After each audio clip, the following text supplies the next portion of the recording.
After my miscarriage, I changed every habit that my sheriff husband found annoying. He stopped asking where he was going. When he didn't come home all night, I slept peacefully.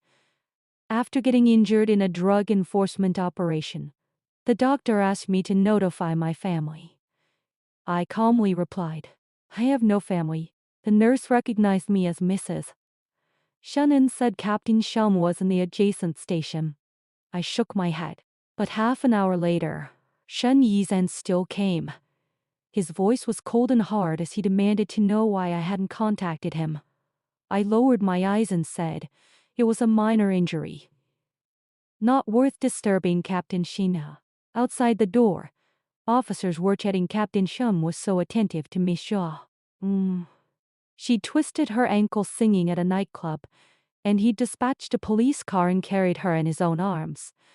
Shun Yizhen nervously glanced at me, waiting for me to interrogate him like I used to. But I didn't even flutter my eyelashes. I just lay there with my eyes closed. In his police car, he explained he was just following procedure. Shaoxi performed in his precinct, so as the responsible officer, he had to help. I hummed softly in response. He suddenly exploded, accusing me of not believing him, of still being angry, saying he'd already returned to the family, and what more did I want? Looking out the window, I said I believed him. I just didn't think I needed to bother him. He slammed the steering wheel. Across the street, Shaoxi looked up. In the cold winter night, she wore only a thin performance outfit, her nose red from the cold. Shen Hum was already on the door handle. I took the hint, got out, and said I'd walk home if he needed to patrol. He chased after me, grabbing my wrist, insisting he had nothing to do with her anymore. I nodded and said I understood a young girl trying to make a living. It was normal to show concern. At the corner, I stopped and looked back. He had draped his jacket over Zhao Zihi's shoulders, cupped her face, and kissed her deeply. I wasn't surprised. Not anymore. I'd never again lose my mind the way I did the first time I caught him cheating. Back then, he'd sneered at me after I bloodied his nose. If you had any self-respect, you wouldn't have stayed with me since you were 18. Your own parents didn't want you. I took you out of the orphanage and raised you. You should be grateful. Shen Noi.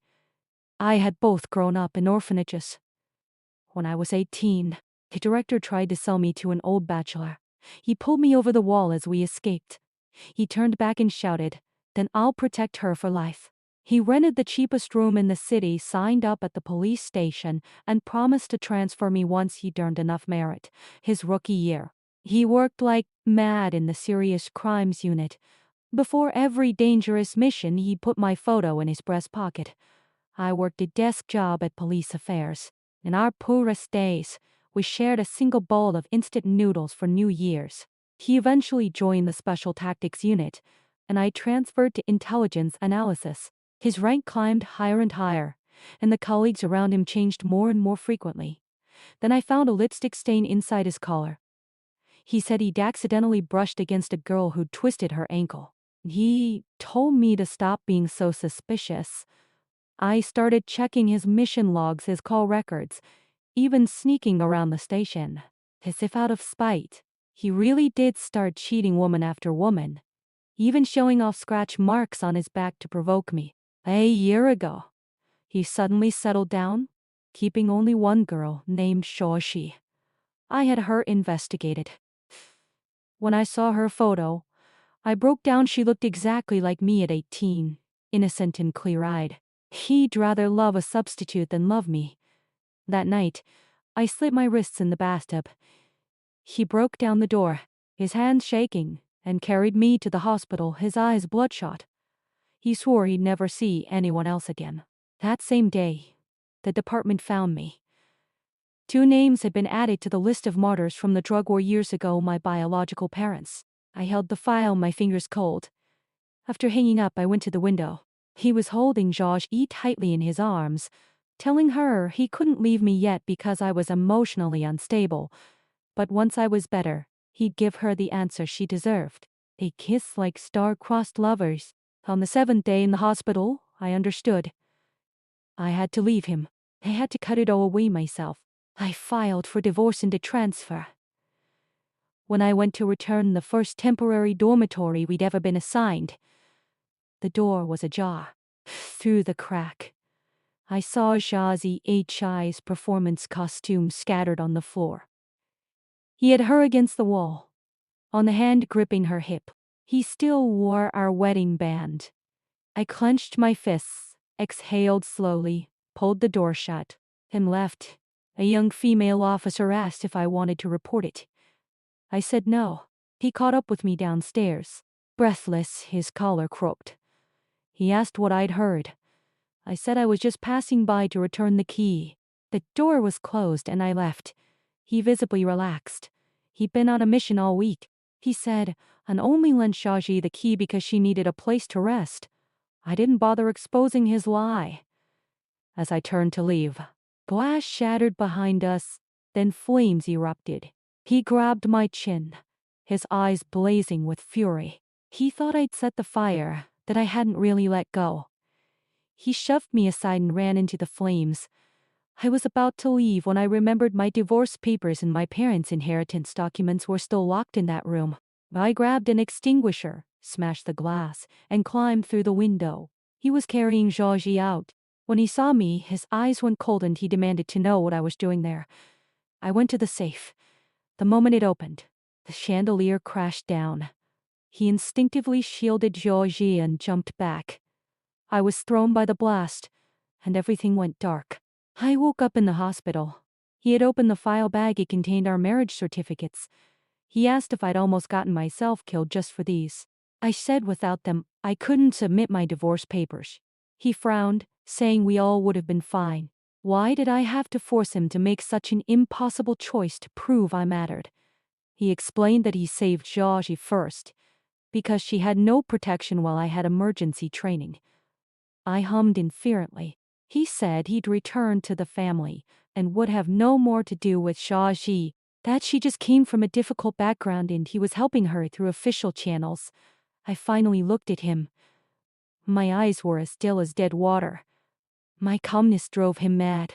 He saw the burns on my arm and asked if one scar wasn't enough, why I needed to use more wounds to trap him. I said I wouldn't. His encrypted communicator buzzed. Shazi Hi's tearful voice came through. He whispered a few words, told me to rest, and left. The calls kept coming for days. I had the nurses answer, saying my condition was stable and visits were unnecessary. The day I was discharged, an elderly woman cut in front of me at the checkout counter. Her son-in-law was Captain Shen Yizhen. Then Shen Yizhen arrived with Georgie. He pulled me aside and lowered his voice. Shazi Hi's mother had a bad heart and couldn't get upset. I was an officer. I should let a civilian go first. Shazi Hi's eyes were red as she apologized. She'd only said Yizhen was her boyfriend, because she was afraid her mother wouldn't agree to expensive medicine. I nodded and turned to leave. Behind me, Georgie tearfully asked if I was angry. He answered softly she never had parents. She can't understand how you feel. My fingers tightened on my cane. His footsteps approached from behind. I walked faster, my cane slipped and I fell. My burn wound opened again. Tears fell uncontrollably all my life. Holidays had been the hardest.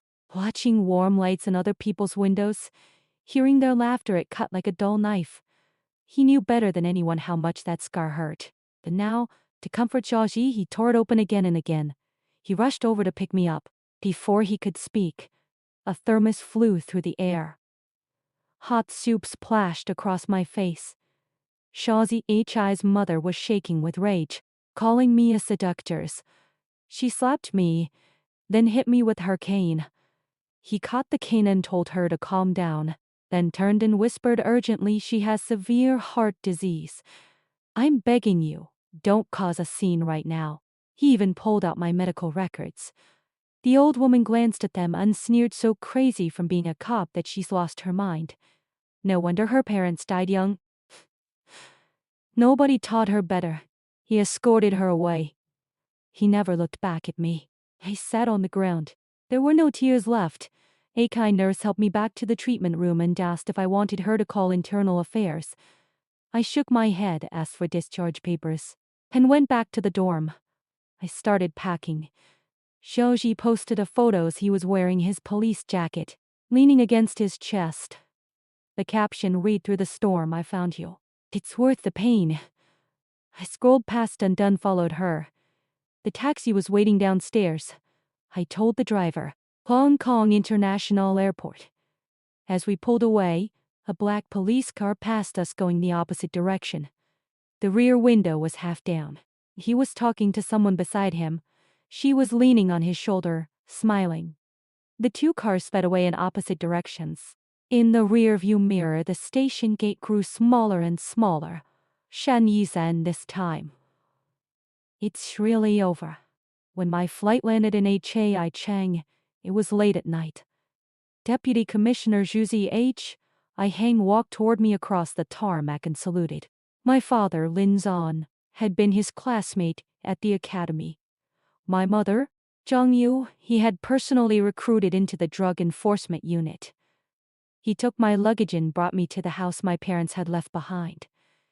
Their uniformed photos hung on the wall, the first-class medals beneath them. He said the department had looked for me for years. He gave me the choices: take my inheritance and live a safe, quiet life, or stay on the force and continue the path my parents had walked. I didn't hesitate. He smiled and said I was truly Lin Zan and Zhang Yu's daughter. I was assigned to intelligence as a junior analyst. No one knew about my past with Shan Yizhen. 3 months later, I went on my first undercover mission.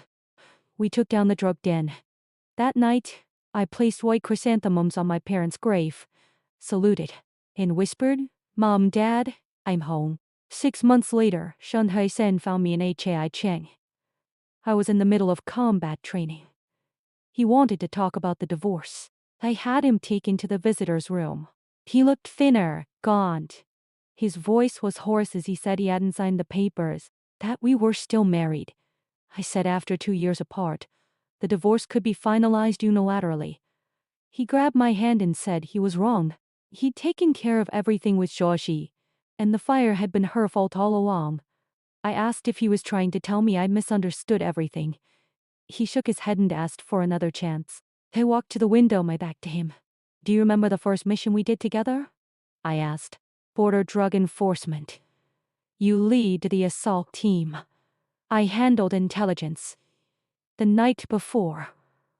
You told me that if you didn't come back, I should find someone else. I said if you didn't come back, I'd chase you all the way to the underworld. Then you took a bullet 3 centimeters from your heart. I waited all night outside the operating room. Back then, I thought what we had was stronger than love. But I was wrong. To you, I was just a habit. A habit of having me around. A habit of coming home to a light on. A habit of someone who would never leave. That's why you could hurt me again and again. Because you knew no matter what, I'd forgive you. But hearts die shenhui shenhan. Habit is worse than not loving at all. An officer knocked. Deputy Commissioner Xu needed me. At the door, he called out if I had chosen you. If I had protected you instead. I stopped but didn't turn around. There are no ifs. The moment you chose to protect her, we were over. 3 more months passed. In Zh, Hang gave me a classified mission: infiltrate a drug cartel and retrieve critical intelligence. It was dangerous. I might not come back. I said I'd go. My parents hadn't expected to come back either. The night before I left, I visited the station's memorial hall. He was standing before my parents' photos, wiping the frames. He told me my mother had been 7 months pregnant and still insisted on working. "What if there's an emergency?" she'd said. "One less officer, dozens more dead." She'd gone out with an injury, completed the mission, and her water broke as soon as it was over. "I was born in the station's clinic." He said, "Come back safe. Your parents are watching." I saluted and said for them, for the land they gave their lives to protect. The mission was harder than expected. 17 days in hiding, 3 near-death encounters. When I was finally pinned down in a valley, I'd run out of bullets. My right shoulder was shot through. Blood soaked half my body. I leaned against a rock, opened the encrypted communicator, pressed send. The moment the data transmitted, the pursuers were almost upon me. I held the last grenade, my finger on the pin. Then, the sound of helicopters. Our helicopters. I was barely conscious when my comrades pulled me up. Someone shouted in my ear, "Hold on, Deputy Commissioner Zhu ordered us to bring you home." I closed my eyes and smiled. This time, someone had finally come to take me home. I woke up in the police hospital. Zhu Heng was at my bedside, his eyes red from lack of sleep. The mission had succeeded. The intelligence was critical. He placed a medal in my hand, the same one my parents had earned. He said I'd done it. I later learned Shen Yizhen's unit had been training 300 kilometers away. He'd requested to join the rescue. The request was denied. Emotional instability. A man who couldn't handle his own feelings wasn't fit for a mission like that. The day I was discharged, a package arrived. To divorce certificates. A note, "I'm sorry." I fed the note through the shredder. 3 years later, I became the youngest female senior officer in I Cheng's police force. Zhu Heng pinned the rank on my shoulders himself. After the ceremony, I went alone to my parents' grave. I placed white chrysanthemums, saluted, and said, "Mom, Dad, I didn't make you ashamed." The wind moved through the pines in reply. As I turned to leave, I saw a figure standing under a distant tree. Shen Yizhen. He watched me from afar but didn't come closer. I looked at him for only a moment, then turned and walked to my waiting car. It started pulling away toward new missions, new journeys. The past, like that note, had been shredded to powder and scattered on the wind. The sun was warm. The world was at peace, just as they had hoped it would be.